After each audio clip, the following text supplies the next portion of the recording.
My name is Alex, and I used to work security at the Riverside Medical Archive building downtown. Notice I said, used to.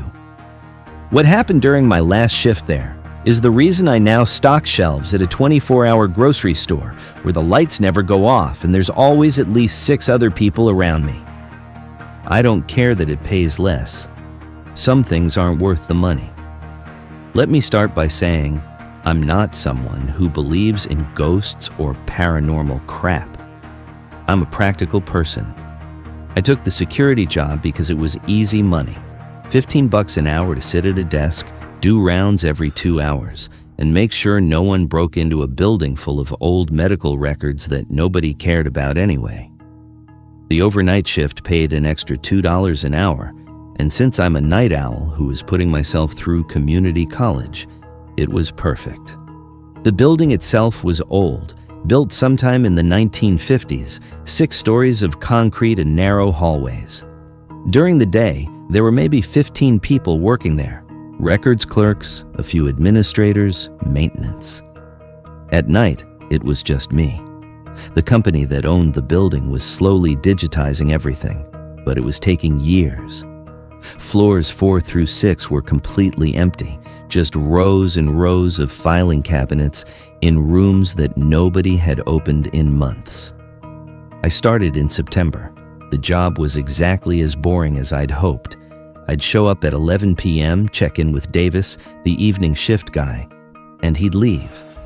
Then, I'd sit at the security desk in the lobby, do my homework, watch videos on my phone, whatever.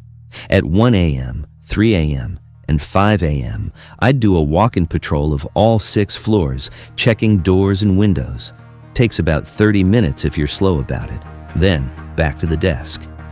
At 7 a.m., the morning guy would show up and I'd go home and sleep until 2 p.m. Simple, quiet, perfect. For the first 3 weeks, nothing happened. Absolutely nothing. The most exciting part of my night was when the vending machine on the 2nd floor ate my dollar and I had to call the service number to get it refunded. Then, on my 4th week, I started noticing small things. The first was the elevator. The building has one elevator, old and slow, the kind that clunks and groans when it moves.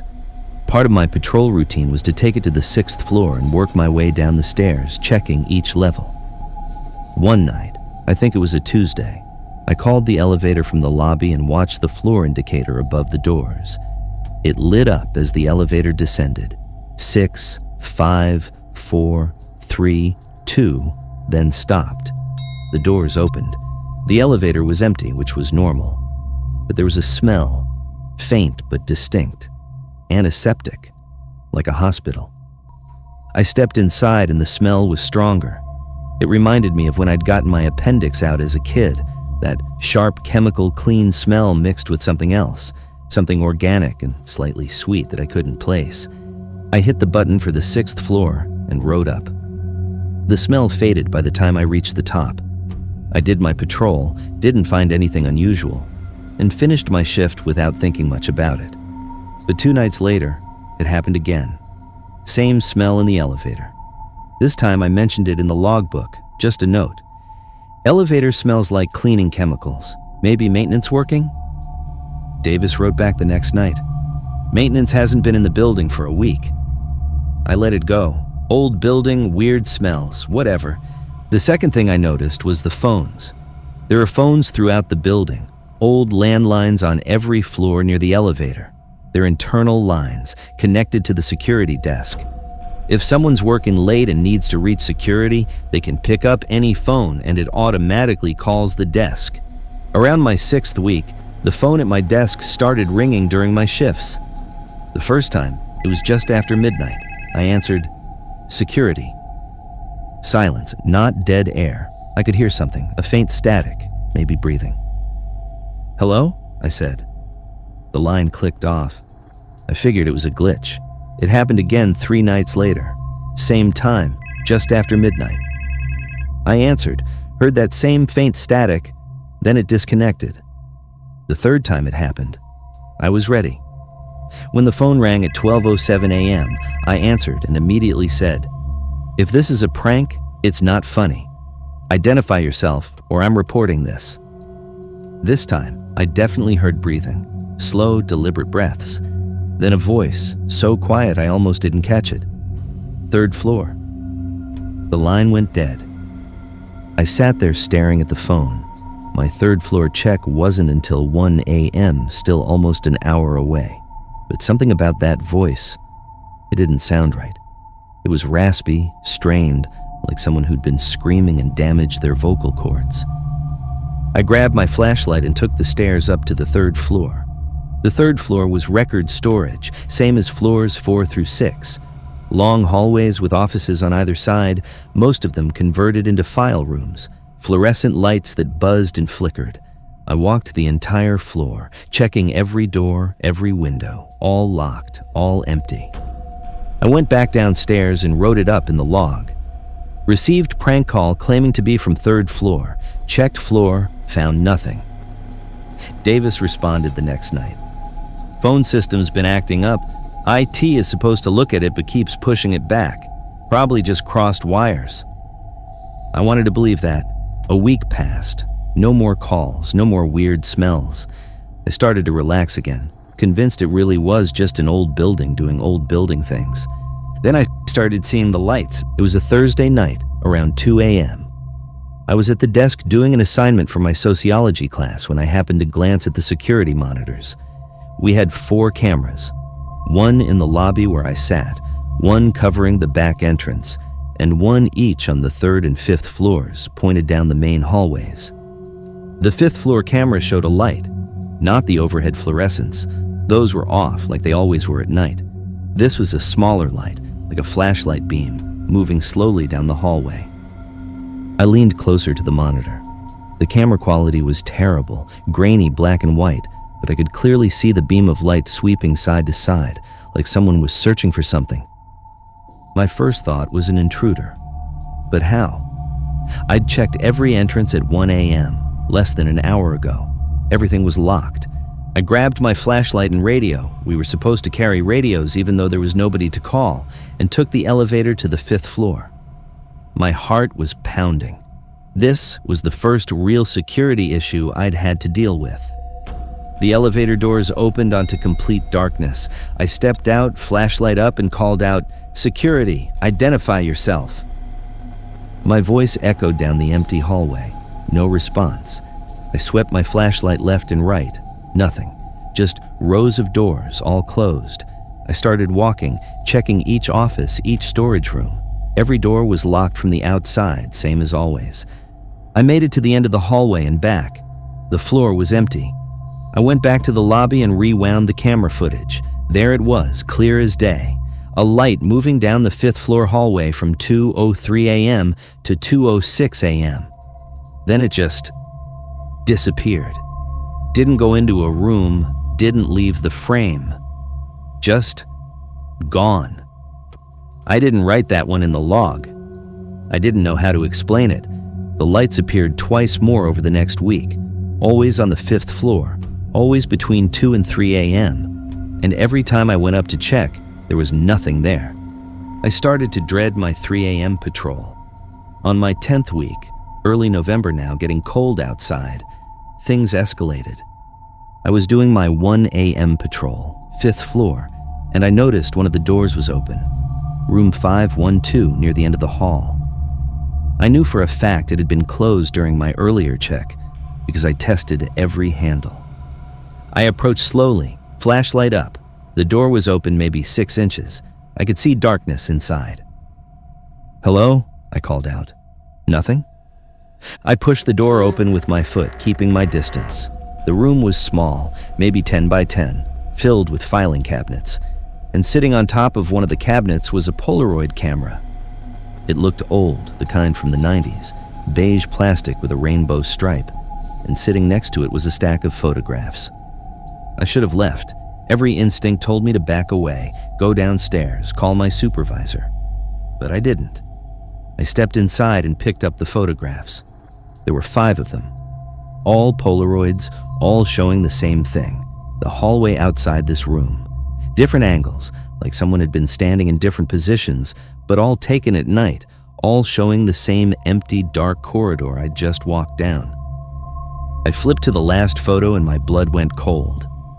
It showed the security desk in the lobby, my desk, and sitting in my chair, visible from behind, was someone in a security uniform. The photo was dated, stamped in the corner in faded orange numbers, November 7th, 2024. Today's date. My hand started shaking. I looked at the timestamp, 1:23 a.m. I checked my watch, 1:24 a.m. This photo was taken 1 minute ago, of me, sitting at a desk I wasn't currently sitting at. I dropped the photos and ran. I didn't walk, didn't jog. I sprinted down that hallway to the stairwell and took the stairs 2 at a time back to the lobby. When I got to the security desk, I was breathing hard, sweating despite the cold. I looked at the chair I'd been sitting in 30 minutes ago. It was empty. Normal. I sat down and pulled up the lobby camera footage, rewinding to 1:23 a.m. The footage showed me, sitting at the desk, exactly like the Polaroid, but I hadn't been at the desk at 1:23. I'd been on the 5th floor. I watched the footage again. The timestamp clearly read 1:23 a.m. The figure in the security uniform sat perfectly still, facing away from the camera. After about 10 seconds, it stood up and walked out of frame toward the elevators. I hadn't left the desk. I'd been on the 5th floor. I checked the 5th floor camera, jumping to the same timestamp. The hallway was empty, no sign of me doing my patrol. According to the cameras, I'd been in 2 places at once, and neither of them were where I'd actually been. I didn't go back upstairs that night. I sat at the desk until 7 a.m., watching the monitors, jumping at every small sound. When the morning shift guy arrived, I told him I felt sick and left early. I didn't report what happened. How could I? I had no proof except my own paranoia and a story that made me sound insane. I seriously considered quitting, but I needed the money. Student loans don't pay themselves. So I talked myself down, told myself it was stress, lack of sleep, my imagination working overtime in an empty building. I came back the next night. Everything seemed normal at first. Davis handed off the shift. I settled in at the desk, did my 1 a.m. patrol without incident. The photo and camera were gone from room 512. The door was locked, like it had never been opened. At 2:30 a.m., the phone rang. I stared at it, let it ring 3 times before I picked up. Security. That same raspy voice. Did you find them? Find what? My own voice sounded shaky. The photos. I slammed the phone down.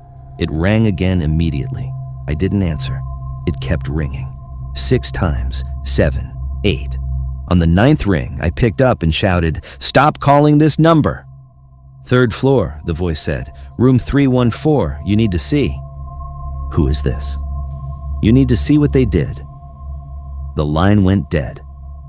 I wasn't going to the 3rd floor. I wasn't playing this game. I sat at my desk, hands clenched, willing my shift to end. The phone rang again at 2:45, then 2:52, then 3 o'clock. Each time, the same message, 3rd floor, room 314. At 3:15, the elevator dinged. I looked up. I hadn't called the elevator. Nobody else was in the building. The doors slid open, empty. But that smell hit me immediately. Antiseptic and something sweet, stronger than before. The elevator just sat there, doors open, waiting. I don't know why I stood up. I don't know why I walked toward it, but I did. I stepped inside, hit the button for 3. The smell was overwhelming now. I breathed through my mouth, fighting the urge to gag. The elevator climbed slowly, floor numbers lighting up. 2. San. The doors opened. The 3rd floor lights were on, all of them, bright fluorescent white, buzzing loudly. I stepped out. The hallway stretched in both directions. Room 314 was to the right. The door was open. I walked toward it, my footsteps echoing. As I got closer, I could see inside. Filing cabinets, same as every other room. But there was something else. On the floor, arranged in a circle, were dozens of Polaroid photographs. I stopped in the doorway, didn't enter, just looked. The photos were all of the building, different rooms, different angles, but in each one, there was a figure. Always blurry, always in the background, but definitely there. A person in a security uniform. And in the center of the circle was a file folder. Plain manila, nothing written on it. I knew I shouldn't touch it. Every survival instinct I had screamed at me to turn around and leave. But I stepped inside, knelt down, opened the folder. Inside were medical records. Patient name, Thomas Welch. Date of admission, March 15th, 1987. Diagnosis, acute psychotic episode, violent tendencies, danger to self and others. I flipped through the pages, treatment notes, medication logs, incident reports. Thomas Welch had been a patient at Riverside Psychiatric Hospital, this building, before it was converted to record storage. There were photos in the file, too. Not Polaroids, official medical photographs. Thomas Welch was a thin man, maybe 40, with hollow eyes and a vacant expression. The last page in the file was an incident report dated September 3rd, 1987. Patient Thomas Welch found deceased in third-floor isolation room at approximately 2:30 a.m. Cause of death, self-inflicted trauma. Patient had been expressing paranoid delusions about being watched, followed, and photographed by the night shift. Despite increased supervision, patient managed to. The rest was redacted, thick black lines covering the details. At the bottom, handwritten in blue ink, room 314. I dropped the file. The lights went out, not gradually, all at once. The entire floor plunged into complete darkness. I fumbled for my flashlight, hands shaking, finally got it on. The beam cut through the black, illuminating the Polaroids scattered on the floor. But they weren't the same photos anymore. They were all pictures of me, sitting at the security desk, walking the hallways, standing in the elevator, dozens of photos of me taken over the past 10 weeks from angles I'd never noticed. And in the background of each one, barely visible, was a blurry figure watching. I heard breathing behind me. I spun around, flashlight up. The hallway was empty, but at the far end, near the elevator, I saw movement. A shadow, darker than the surrounding darkness, moving toward me. I ran. I ran to the stairwell and flew down the stairs, my flashlight beam bouncing wildly. I could hear footsteps above me, keeping pace, always one flight behind. I burst into the lobby and grabbed my keys and wallet from the desk. The elevator dinged behind me. I didn't look. I ran for the front door, hands shaking so badly I could barely get the key in the lock. The door opened, and I stumbled outside into the cold November air. I sat in my car for 20 minutes, shaking, watching the building. All the lights were off except the lobby. Normal, like nothing had happened.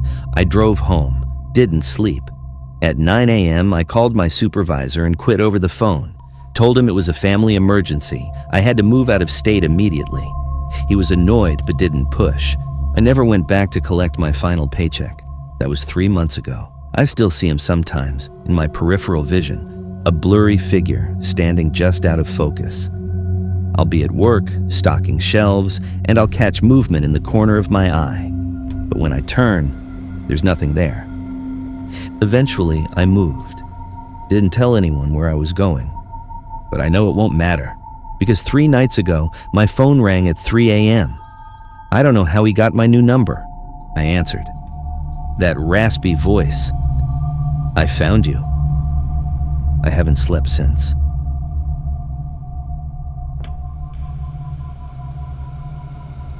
Like the story? Subscribe now for more terrifying tales you won't forget.